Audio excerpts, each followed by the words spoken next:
Poetė ir vertėja Indrė Larsen Punske. Spalio 17-ąją Punske vyko rudens literatūriniai skaitymai, kuriuose dalyvavo ir savo kūrybą skaitė Norvegijoje gyvenanti poetė ir vertėja Indrė Larsen. Pasak poeto Vlado Braziūno, Indrė tapo šių metų skaitymų atradimu.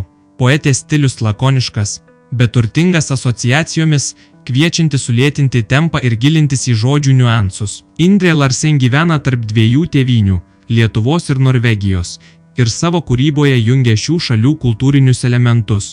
Tai eilėraštis vadinasi Atitraukiu užuolaidą. Jeg dreg ifrån glaset. Jeg dreg ifrån glaset, for jeg legger meg. Jeg vil se det levende mørket når jeg vakner, og skogen og himmelen.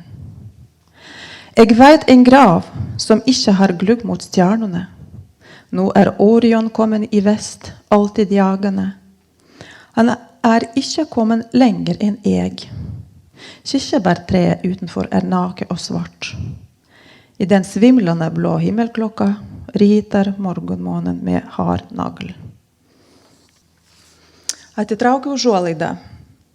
Aš atitraukiu užuolaidą prieš guldamas. Norėsiu prabudęs regėti gyvą tamsą. Ir mišką, ir dangų. Žinau, kad kape nebus lango matyti žvaigždės. Orionas jau vakaruos, visad medžiojantis, vis nepralenkia manęs. Vyšnė už lango nuoga ir juoda. Svaiginančiai žydram skliauto varpe, ryto mėnulis smailu nagu kažką rašo. Ir dar vieną labai mielą eilėraštį, taip pat parašytą 1961 metais, tiksliau išleistą, kaip ir praeitas. Iš to paties jo labai prestižinę premiją apdovanoto rinkinio eilėraštis. Ar žinai šaltinį? Vet du ei kjelde i frosne skogen? Vet du et hjerte som i ensamhet vaker og flør? Der kan du hvila og drikke deg ytterst, speglad i armod og pusse pjuskne før. Ar žinai šaltinį? Ar žinai šaltinį įšalusioj girioj? Ar žinai širdį, kuri vienatvėj nemiega ir tvenkės? Ten gali ilsėt malšindamas troškulį, žvelgti savo vargan ir glostyti sudrikusias plunksnas. Aš indas, laukiantis, dangun išsižiojęs, tavo dainos, alėjaus lašo. Sunkaus į sekundę, kantraus lyg apvaizdos žvilgsnis. Gimiau tavo tyloj, iš jos miško karvelių suokalbių, patalo visos palaimoj, miegant abiems tėvams. Be vakarykščio nuogasčio, kad mirsiu, jei lovoj nerasta adata gyslomis pasiek širdį. Su parčio nuostaba atbudu šaly, kurioje nėra baimės. Ane į kvailystės dėti viltis į tave, kurs jau esi išsipildymas. Štai stovi vaikelis, atradęs namus ant tilto, virš džiaugsmo, virš tamsos ir šypsos. Brėkšmas. Tu nepersirgamas liūdesys, kasdien N valandų ligos, o patalo bedugnėse esi lyg pratisas šešėlių griausmas. Tibeto lamos gėda šitaip ir dar vaikystėje ant šilko nutapytas, be žodžio sklendžias raštas. O kad išliktum taip pagaunamas, šitam gyvenime jau nieko nebijočiau. Sklaidau savo eilėraščius, neparašiau jų iš bažnyčių bokštų langų, jų aistrių tamsų, saulėlydžių.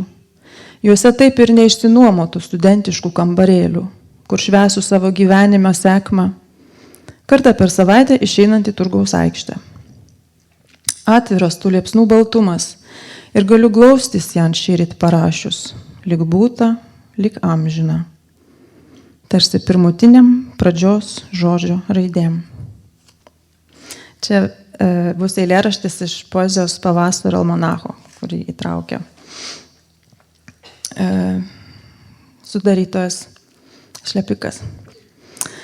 Visos malonė, Koks lengvas šis įkalnės vakaras, koptvaiskėjos naktim, sleistant spigliams po pėdam lyg šilko šalikui. Namie pamiršau žibintą, visą tamsyn rodos mirtum, o mirties tai nėra. Nužvarbę kalno viršūnės lėniai ir jau besiliejantis rausvas trimito balsas. Jau. Būna rankos grožis galingas, galingesnis už prasikeikimą.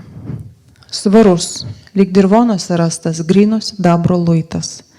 Man pasogai, dvarams ir laukams padangėse. Ilsėtis tai tu. Tu matyti. Būna griekų atkaklumą nuvarginta einu, gal išgirsiu angelus tarpo Zildegardos kanklelių. Išgirsiu ir nuliūsiu tuomet lygi grožio, lygi giliausio nusiminimo, lygi griuvėsių ir kraujo, dirvonų ir jų sidabro. Miegančio pažado. Atsidūsta vardą, jaunatyjo ilsi, ryto gonkelio skopinėja, pirštuos salančios. Juodu ant balto. Iš kur mane taip saugai? Šį vakar australiško vyno taurė, o dievagojos neliesinti. Per aksominį visatos gaudėsi girdėt mušamųjų caksėjimas.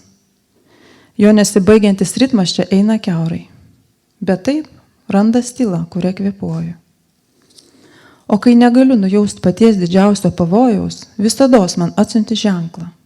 Elgeta, be ugniam akim. Kaskart jie gudriai kreipia galvą, artėdami ir prašo sušelpt į drebantį delną. Ir visados taip. Ką tik? Štai. Juoduojanti ant riešo tatuiruotė, kurios nebeturėsiu. Tavo bekraštės ištikimybės ženklas. Apie tiltus. Ne vienas tiltas manęs dar niekur nenuvedė. Na taip. Lyg staptelėjimo tampančio kiek amžinais namais. Bet vėjui ėmus virst cukrumi, tave pamirštų kiekvieną kartą. O gal ir priešingai. Netikiu tiltais. Šitais nutysusiais godojimais aš neateinu. Net jeigu jie nėra priežastis. Tikiu pažymėm savo, kurių siekia krioklys, nesibaigiantis, sidabrinis, purslų tyla. Namų. Piktas vaikas buvau, pikčiausias iš benamių. Ir kai mums kartą sekė pasaka apie namus, tai pasižadėjau jiems ir išėjau. Tokian vaiskų man. Nuo tol namo aš visados tik išeinu, tarsi į miško dangų ar draugo aplankyti. Leisk man mykt pro šalą aistros, dienos sukimusi, žiedant begarsin, švelnen, nes žvilgsnis šiek tiek negimt. Iš aukštumų žvarbos leisk lyg žinojimą, per miestus be horizontų likimų smoga, žiūruojantiems amžinos nemigos krosnyse, kad nubustų ir su vėsia nuostaba nusklęstų, tarytum sėklos.